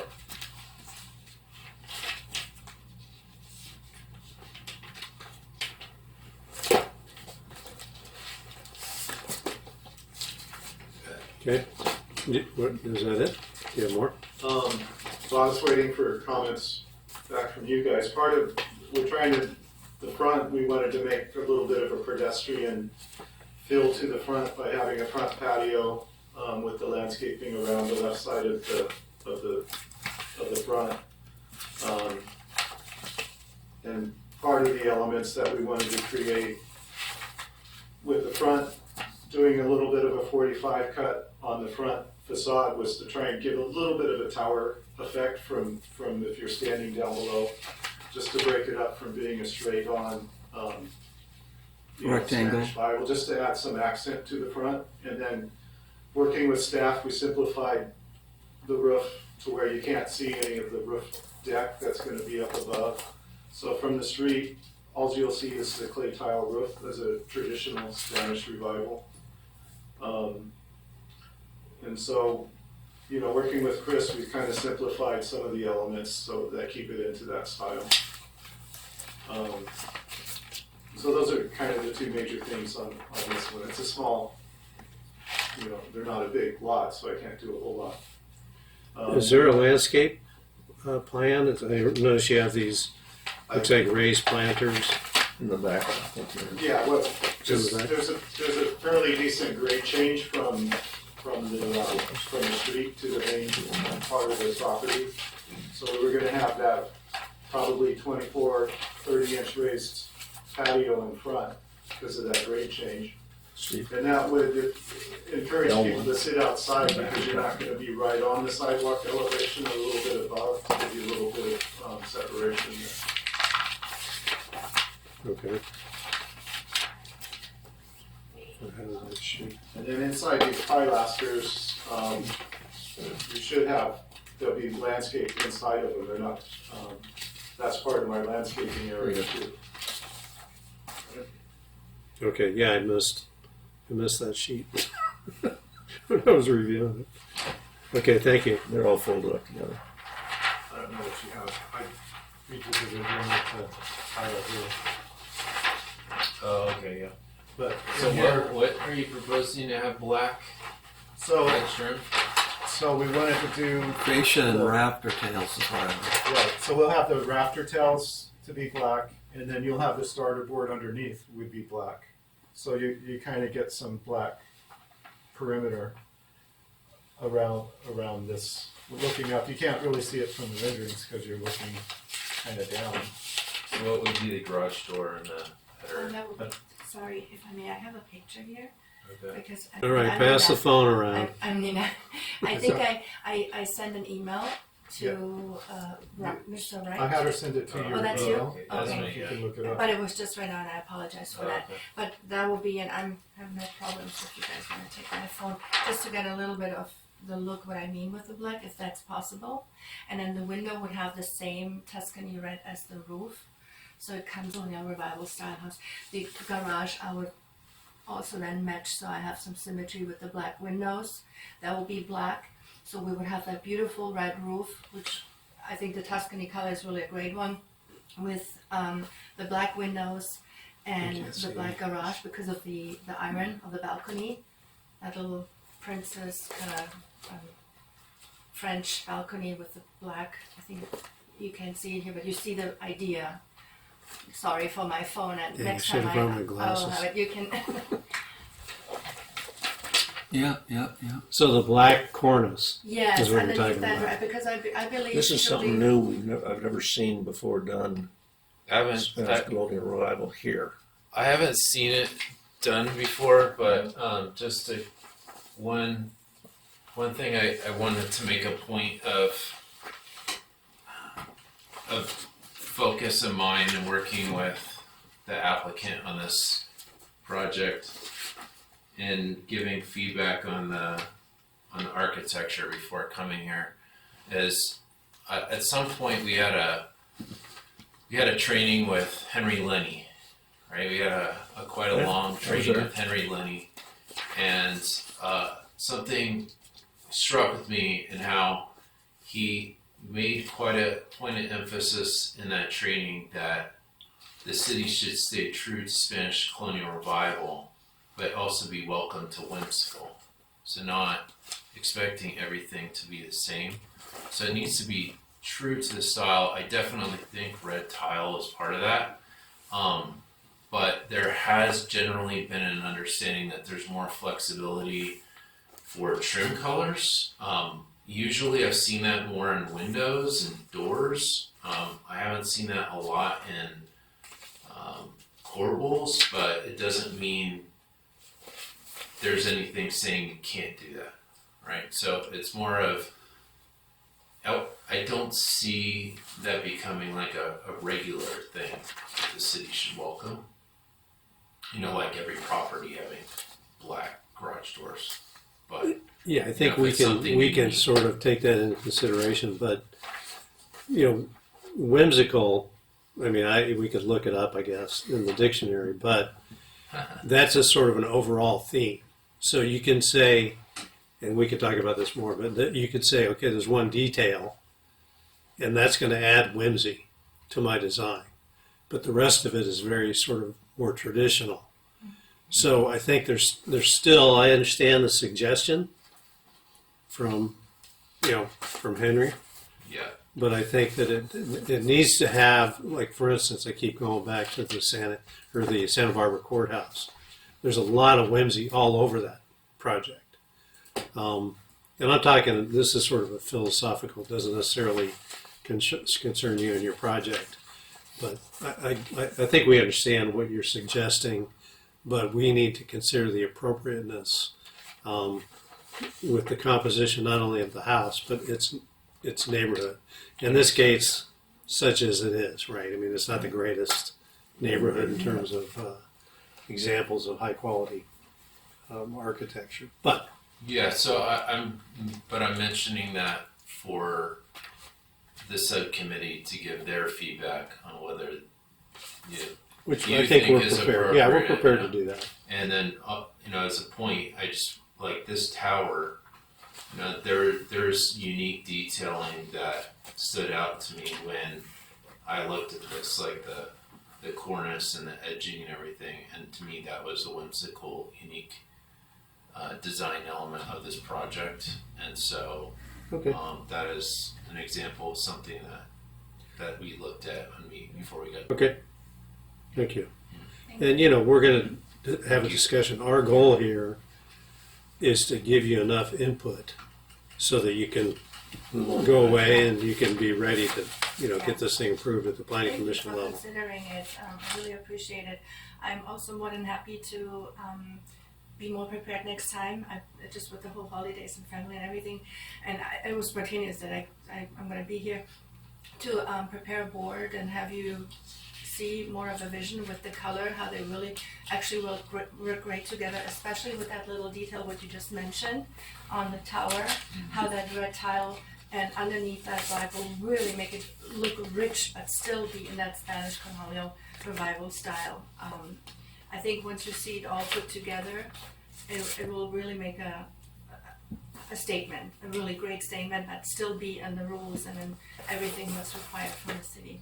And I'm more than happy to add more So of we have 20 minutes. the little details. Well, if we're going to have anything to start is this, it's a with study tiles session. Or Yeah. the deck in So, front of there. I guess we could It's going to be Spanish short, tile we'll just push and that some back. blue. I'm more than happy to do Yeah, that. you It's just I think Okay. to have that wow effect with the red roof, and we agreed with, okay, let's do a roof, let's just come up with something where we don't have that, in my opinion, if I may say, that kind of like old beige looking or brown, the red and the brown it's nice, but I think the black would really give it a completely new face where people will say, wow, that is really something I have never considered, and it's still totally Spanish colonial revival. Okay. Thank Okay, you. Thank you. Okay, Christopher, Yep. is this going to be approved by, this doesn't go to the planning commission, This does is it? going on the planning commission. It is. Yes, Yeah, because it's in the architectural architectural overlay. overlay. That Means means it goes to the PC? it goes to the planning commission. Oh. This isn't one of the project types that got streamlined. Got it, okay. All Okay, is there anyone, there's nobody here from the public that I can see that wants to speak on this one, so why don't we jump in Yeah. to our discussion. Okay. There's some items here specifically, I think we have to talk about. I think we both probably have similar ones. One requirement of that is the fact the Henry Lenny guidelines say avoid having equal plate heights Yeah. on all floors. The first floor should have the tallest plate height, followed by the second floor, and if there is a third floor. That almost occurs at the garage, but once we get up to the regular house, they're both the same. They're both 10-foot plates, which there's two ways to solve it. Either hide it with the elevation, or you actually do it. I had that note too. And that's one concern. The whole style makes me, I'm just a little uncomfortable with it. Well, it's It's a a hip little roof. off balance. It's not a tower, for one thing. Yeah. Well, that's the problem. Yeah. Maybe that needs to be a tower. Yeah. And I'm uncomfortable with the weight of the roof and cornice detail on it. It just looks really, really heavy. And it's in the incompatible. massing, Yeah. in the guidelines, they specifically indicate avoid that at all costs. And if you have a tower, it should be a tower. I was thinking the same thing. And the balance is, I think, a little difficult, particularly when you come down to this lot. Now, you're on the furthest south lot. That's actually two lots, correct? Because there's a fence going down the middle of it? It's one lot, just there's two vacant side by side right now. Okay. Well, that's what I mean. There's going to be a vacant lot next to it? Yes. Yes. So the left side is going to be seen as you come down the road to this site. And I'm a little, normally on a single family residence, you don't worry about the side yards. This is what you see coming down the street. And A lot of massing. it would be more comfortable and maybe a better solution if that handrail for the rooftop deck was pulled in and you had some roof tile there. I don't want to beat this to death, but let's get the discussion started and maybe we'll pique each other's interest and come up with a easy solution. But I'm a little think it's very busy, very, very busy. Well, it's a lot of house for that Yeah. property. Yeah. So, but basically what I wrote, hip roof is not compatible because it's not a tower. It's all gable. Everything else is gable, right? And Yeah, it's got the exactly. rafters, the exposed rafters, and then you have this one element which is at the same Height. That's the same height, Yeah. or even lower, that has the hip. I love hip roofs. Don't get me wrong, but if you stick one right at the corner, and it's at the same height, it doesn't have any emphasis really over the rest of the roof. So you have right next to it, you've got the exposed rafter tails and a very typical, I'll say, Spanish colonial revival gable roof. So even on that element, it's the whole thing. It looks like it's rotated. That It's whole chamfered corner. the edges of it, yeah. Yeah. So it's not that I don't like that feature, but because it stands alone by itself and it's not elevated so that it has a focal element, it's foreign to the house. So I would suggest, if you guys agree, is just to stick with a gable. You could turn it, stick with a gable on that corner, and still have that be a separate feature, because it looks like your main sort of pedestrian entry is on the side, right behind Yes. it, right? It So is. that's kind of a little office feature, but the clipped corners, that's just not, you don't see that anywhere else on the house. So it's just, to me, it's not whimsy at that point. It's just taking a piece and making it look like it's sort of added to the structure. So to me, I would almost, again, we're just giving you suggestions. You're still going to have to go through planning commission, but I would lose that whole corner thing. I mean, even if you could somehow That would incorporate certainly it, lighten it up and balance the building out a little even more. if you incorporate it into your primary gable roof, I think it would be stronger. It would simplify the house. And then, if you want to have some fun, do it with these step planners. Let's get some vertical landscape. You do have some grade chains there in the front that you can work with. But that feature really, it seems like it bothers all of us. What about the height of it? Can you get more height on it? Well, no, you should. Well, yes, it could be made a tower, but you've got what's fighting is the 10-foot plate on both levels. Yeah. There's not that typical thing that, Well, plus, I think if you go they give taller all sorts on of that examples corner, as it's gonna- guidelines it's going not to to feel do that. really heavy, Can I comment just on right that? on that edge. So the way I that mean, the just plan, picture it Yeah. without this thing. the way and- that the plan is drawn, it's in some ways it's a little deceiving because even though like you had made a point, Commissioner Crandall, that sometimes it's the way that the building proportions are designed, even if the plates are the same. So in this case, because this line is drawn here, that That's the wouldn't, floor that level. wouldn't be there. No, this I'm would all fully be aware of one. that. So like part of it could be the design of this, right? Like, then it would have the appearance that there'd be more stucco mass here. Or make the tower taller, you know. Well, I think the other thing is you've got both the window above, even though it's a window, and I think we got sliding glass door or whatever down below, they appear the same height. I know they aren't, but and I don't quite know why the window head height is higher than what's on the balcony. I think that's just It's just- because it's recessed. It reads that way. But who knows? Yeah. The roof. So what's the guardrail on the roof deck? That's just wrought iron. Wrought iron, yeah. Okay. Is that adequate exiting? You just have that one Stairway. on the one It wouldn't be if it was side. enclosed floor, but I believe for a deck, there may be a square footage max. Because I mean, the that's- occupancy of that could be 700 square feet. I mean, that's a lot of people that you could get up there. Well, plus that's the only stairway for the second floor. It is. I don't think it's adequate. I don't. That's a code Yeah, that's. question, but still, because you go down that stair and then into You the go second into the floor, unit. You go into the unit.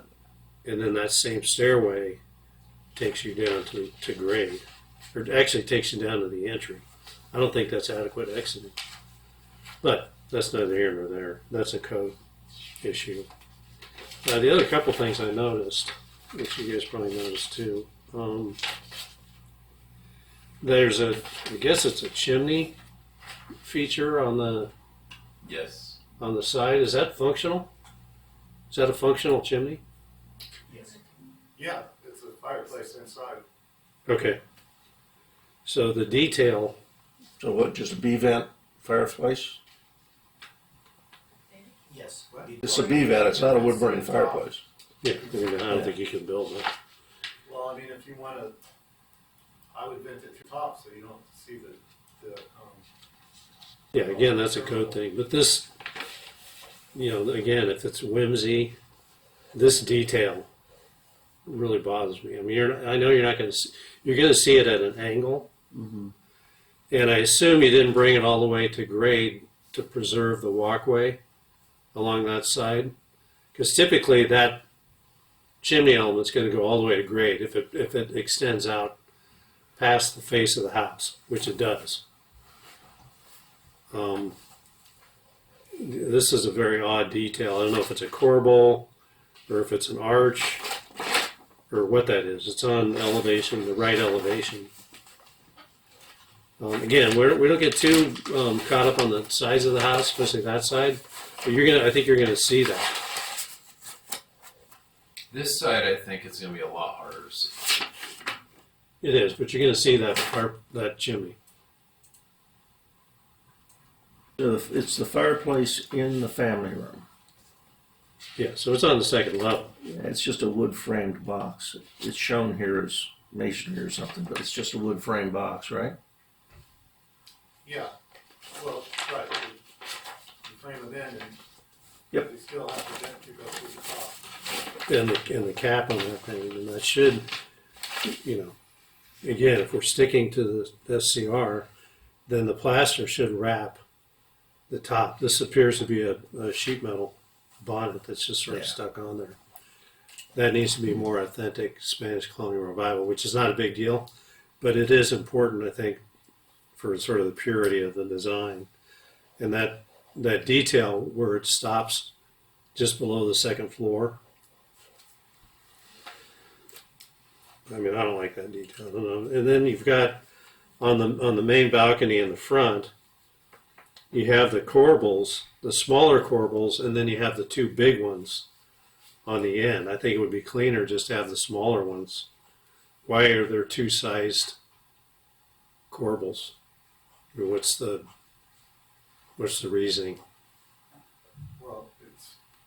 Well, you don't need any of them I don't see a structurally. problem with the corbels. I see that all the time in the Spanish revivals. The corbels, yeah, but not where you have a tiny one right next to a big corbel on either end, and one of them is all the way against the wall. I don't know. Maybe that doesn't bother you guys, but Well, Yeah. usually they do the whole thing out of stucco and do a detail back to the wall and don't even have a independent corbel. but they can do that. Yeah, they can do that. But it's I don't see the need. Again, we're just providing input here. This is informal. I love your idea. Um, I really do. I didn't like it either. The bridge too. And I don't think the arch under it is necessary. yeah, you're talking about that chimney. Yeah. Yeah, no, that's way overdone. Yes. I mean, it would look better if it's not going to be a wood burning fireplace, then it doesn't have to stick out as far, and you could carry it all the way to grade, and it would look better, I think. And you are going to see that. Or would it work if we had wood corbels coming out so it appears that it's carrying?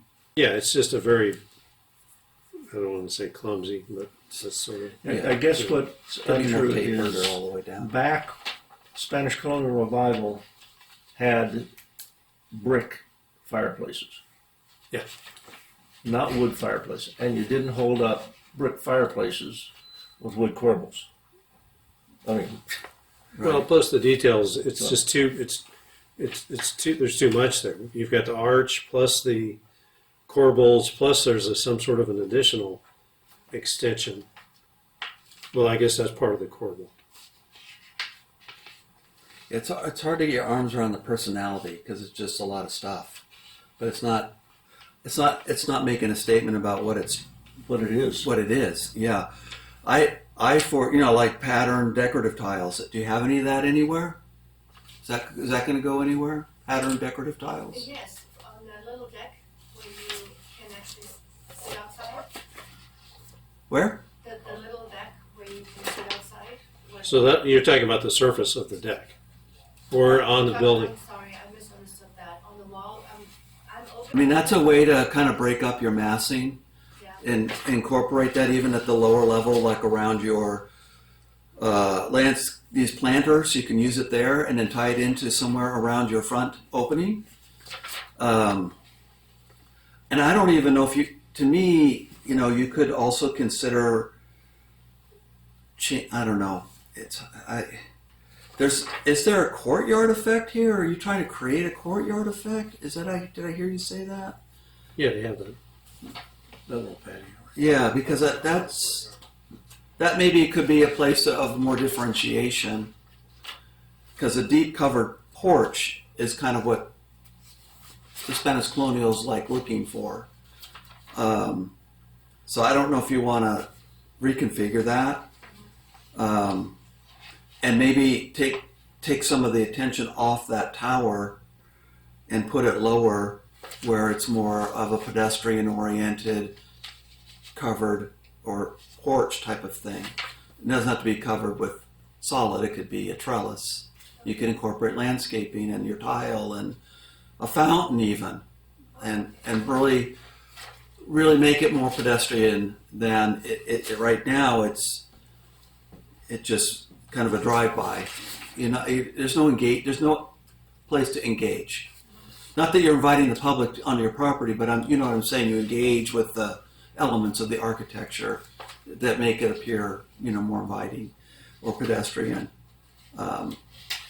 That's kind of where I would look at it too. And I don't know if you can play with the heights of that tower at all. To me, I don't know. Well, it's lower than the ridge of the main house. Yeah. There's height that can you go up? have. Would you I think- want to go up with that? Well, here's a typical proportions when you have a Yeah, tower on one side of right. a building, This guy, and that works. right. This But is if it's down here, no. It's it doesn't make sense. no. That's why I'm trying to give them more height. Like, can you move that? And could you do they have to move the first floor, like make it so that the first floor plate height is higher for that? Well, they've got a 10-foot plate already now. So they Like I say, you do something there either with a detail or some step back or whatever to make it appear, Yeah. Sure, but let them have their ceiling height in the upstairs. I mean, if you've got 10 foot, which is wonderful. Are we allowed to go higher? Only to the ridge. I think we're at, I think I didn't look near at the the. cross section. It's, well, Are they at the height limit, 26 Christopher? or something like that. Below the height analysis. You're not late, Brent. We're just doing design review, so we're gonna run a little late. No problem. Okay, man. The highest, You can go up to 130. You can go in the it looks back. like. Okay, you got it. the, Yeah, but that's the not. highest roof element is 24.28. So What's there's the not a height lot of the zone? There's not a lot of room to go up. Okay. Well, that's a good, let's see here. The tower ridge could go up Like 4 feet, almost almost. The 5 tower, feet. yeah, the tower can go taller. Well, that's what I'm trying to say. That would be. So it looked like a tower rather than Yes, just a that's thing. what I'm. Yes. Or And then put the straight edges back on it, and then put some architectural detail around it instead of the 45. Or keep it simple with the Miter cut. kind of roof shape. Steve Yes. was mentioning. Yes. More of the And head. maybe let some wood be in there rather than the heavy Yeah. plaster detail to make it not feel like such a weight Yeah, on that yeah. side of the building. I love all the suggestions. It's just I'm subtleties. It's just massaging. We're not trying to reconfigure the house here. Another satisfied customer out of DRSC. No, I'm inspired now. I'm gonna Another? say David. It's our first. Can you give comments on the black trim? Well, I think the black trim that she showed us was the cornice on the hip roof. I didn't see it. Are you talking about the exposed rafter tails? The raptor tails, the garage door, Yeah. the header above the garage door, And my basically all the trim. Yeah, my response to that would be, and you guys may or may not agree, but that if it's really heavy and thick, like the one you showed us, that's too much. I think just the rafter tails, they're a little lighter. I think it's going to give it the kind of pop that you're looking for without having to go too heavy. And part of it too is that hip roof is just not compatible. So you're going to have two different eave details. But I think for me it's fine if you go to the exposed rafter tails. So And that's one thing about Spanish colonial revival. It's supposed to look handmade. And that's Yeah. starting to look, I lose that, looks like a big foam. yeah, that handmade. But talking about colors, this is Lenny's guidelines. He was saying colors, yeah, you can play with it. So Yeah. if we take We're that trying to match kind the of window. approach, so- and there is, it's either really, really dark brown or black. Sure. So Black. You're okay. Thank you. Charcoal. Yeah, we're fine with that. Or And maybe if, charcoal, maybe just slightly shade off from black. Okay, and that's something, yeah. Yeah, you know what I mean? Just back it off a little shade or two. yes, The other thing you have Charcoal. is this that's the one I'm precast. using as a reference. You have this Lenny's precast, Oh, okay. All right, thank you. and then you also have this precast Yeah. eyebrow. Yes. To Those, me, that's an opportunity maybe to use some accent yes. tile 100%. or something like that instead of using the precast. Yeah. So the precast is only used on the sill, and then maybe even the caps of your raised planters. There's a place you can use the mosaic tile Mm-hmm. potentially, and that would give you some pop as well. We're running just a little bit late here, Scott, DRSC. Now, Steve, on the front elevation, sheet 4 there, Yes. how about taking that darn balcony all the way across? That's another idea. That's what I was thinking too. The balcony on your front, if you ran it all the way across. Can we change that? It would be more consistent with what they used to do. Can you switch the screen presentation, Christopher, to that Yeah. elevation That would view, be please? Page 4?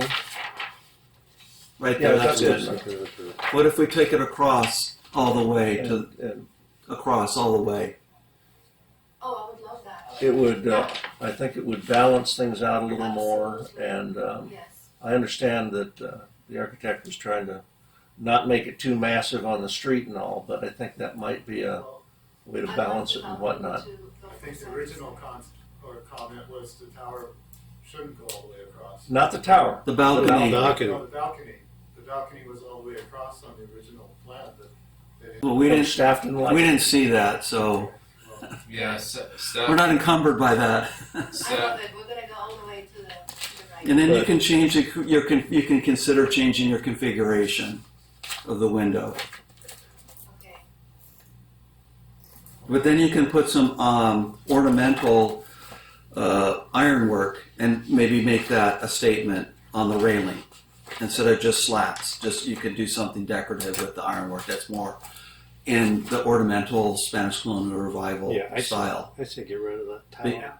right? Because then that's part of There's a feature. wrong proportions, but And then they could clean up the bottom too. Mm-hmm. What's the surround on that side entry? Is that precast? well, yeah, it's gonna be matching the precast on front, but I probably would just do a tile bed without it now. Yeah, there's a place where you could use that. All right. You I think think that's we've enough? got. I think I am done. Yeah, and it's up to you if you want to bring it back to us. what do you think, Chris? I don't think so. I think I'd rather take it to the planning commission. Okay, Yeah. I'm good with that. Because I'm really trying to help them move this along. Oh, and The architectural overlay expanded after they already put I money into understand this They project. got in kinda fairness, but Yes. in fairness, we gotta Yeah, do what we gotta do. And also increase the size of the lamps a little bit. They're a little small for what we got going on, the lighting. In the guidelines, it says even if you, bigger is Better. better. That's my motto my whole life. Wow. I No love charge. lighting. I think one last thing, some gargoyles on those raised planters. I already said A decorative. big urn, No decorative Frank tile Lloyd Wright. and a fountain. May Right. I ask you, it might, just last question, would a precast in the tower and underneath the roof, and it kind of looks like it wraps all the way around in that charcoal? Are you talking about at the roof edge or? She's saying instead of the corbels, just the precast. Could I continue that underneath the roof, so it I don't looks think, like? I don't Well, know. it depends. I mean, that's the hip roof, which we're recommending against. So What's it's that? up to you. It's up to Oh, yeah. I don't think they like that casting. I think we need to Are you recommending it on the tower corbel and eliminate the precasting? this The element. precast right is, there, you've this- used it on the sill, That- typically. No more. So I don't think we need precast. It's just too heavy on the They hip want to roof. expand the precast. Yeah, I think, They just want wood corbels. So what I'm hearing is that this precast and this precast is okay, but not this. Right. yeah, that's a foam. Okay. Yeah, a sill is fine. Yeah, the Um, sill actually looks good in precast. And here's the kind of shapes that, his roof goes down Can I below, Yes. below the Can I get tower a question? section. So you were talking about Yeah. accent That tiles. makes Where were this you look the suggesting right that? proportion high and Um, The plate color? heights. Are you talking? You were mentioning at the like pilaster the caps, cap. But the caps the of roof those, can be- raised planters. And was there somewhere else to The, surround the front door? Yeah, over the front door, instead of having that little precast eyebrow. And then on the side entry, the surround, Because you don't see it on that one. Because this isn't the front doors around the side. But it also has a surround, and there's a recessed entry. But at the wall face, that'd be a place to introduce some of that tile. Okay. I even like it on the riser, stair risers, because you can see those. oh yeah, Yeah. Stair risers are great for a decorative tile. That's a great place for it. I agree, yeah, thank you, we will do that. Thank you. I think we're good. Okay, is that Had enough input for the day? Totally, I'm very inspired, I'm gonna go home and then put all Gonna my go have thoughts some fun. together and then, All right, well, we'll see you at Planning Commission. Thank you. Thank Thank you. you. It was my first meeting and I had a great time. Appreciate it. We come back anytime. It's a lot more. We're here every other week. It's a lot more personal when we're sitting around one table with the drawings in front of us Appreciate than. it. Thank Thank you. you for also letting me show my page on the. Oh, absolutely. Yeah, Thank thank you. you for your time. We'll talk Okay. early January. Sounds good, Right. thank you. Okay, thank you. All right, let's wrap this up. Let's have a meeting. No, is there any new business? None, is what I'm showing. Yeah. I think we're ready Let's for follow adjournment. up tomorrow. No oral communications. No? I will move we adjourn to the next regular meeting of the Design Review Subcommittee, Wednesday, January 29th, 2025, 3 p.m. Community Room at City Hall. Second. All in favor? Aye. Aye. Opposed? You're Nobody. Good job, Steve. All That one was. Thank you. Hope you got what you needed. I understand what you were trying to do for him. That's. I like it. Let's just say the that people it out. was They got an kind of. achievement to get it to where it was. They got- what that you So saw. I understand. So, and I was at a place where I didn't want to go back and forth. I think, That's why we're here. I think, so I was trying to create a balanced Okay. staff recommendation. That's why we're here. I anticipated that Oh, yeah. you guys would have comments. That's why I but mentioned it right up the back. so no feelings hurt that you guys didn't agree. Well, we don't always agree with each other either. No, I'm that's just what this is saying. all about. What I'm saying is like my recommendation. I was kind of like, wow, I could write two No, it was pages. very I vague. could write 2 pages. No, I on appreciate- this no, I thing. appreciate You it. did I very could well. write a long thing on this one, I but appreciate, well, I appreciate the comments about but the, like I was trying to make it positive. You know? They're in a tough They've situation been through a lot because already. it's not a nice architectural neighborhood. no. It's not, And and having to do what they're going through when you see what's next to them. Oh, yeah. I understand their dilemma. But that overlay really forces our hand. I mean, we It had does. to take a close It look does. at it. that, and they hired an architect from LA that was very contemporary, very boxy, Yeah. and didn't really know the style. And then, Just bringing your stuff. you know, because they bought it before the Good to see you architectural guys. overlay, so they're going to do a very contemporary, I modern didn't design. Did I review that, Jonathan? No, it never went. Never made it Your first. auto And response then says that I, you're not. then they Here. were told they had to do the architectural overlay. So there's like 4. So they Back and weren't far forth. enough in the system to avoid having to Christmas. go. Feels like There's this a one. building No, permit that's yet. not you. So it's Where's a your building red permit. square? Not I know. Yeah. I was Most gonna other cities wear an in- ugly Okay. Christmas sweater, but I got Any my color, red like sweater. Oh yeah, not Right, here. this is it. This is the best. So if you can get planning to sign off, you're in the system. Yeah, Did you just go to the Oh, thank downtown glitz thing? Yes. it's Christmas. Did I go? earlier. Yeah. Yes. Yeah, I went to it. All right. One Well, more thing to remember to take home. yeah, Yeah. sure. Yeah, those are nice That was iPads. All right. Good night, everyone. Wait, she was doing what? She was driving the car that Santa was in, Oh, That's good. and she was wearing like this green top, and I said, "You need a red scarf." Yeah. And, and she Let's see if she ended up finding something, but she didn't have like a red Oh. scarf to add to it. Chris, Yeah, I've got mine written down. one thing, It was a nice event. It was great. I guess it's very popular. It's, There's so many people. Oh, yeah. so who's doing the streamlining for objective standards? Who? Zach did the. Okay, Yeah, we got there like. Because there are some Dinner things next, that, like, as far as amount of ribs, but not in Spanish colonial guidelines. So we need to relook. There's things in the guidelines After we I just got back adopted. into Lenny's guidelines, it's just, they don't match. Okay, it was, Oh, yeah. in the objective design standards that don't match. Because, just so you know, we're going to be doing a batch amendment. Hey there, batch amendments on a variety of things, and that might be a time to look at Was that. that my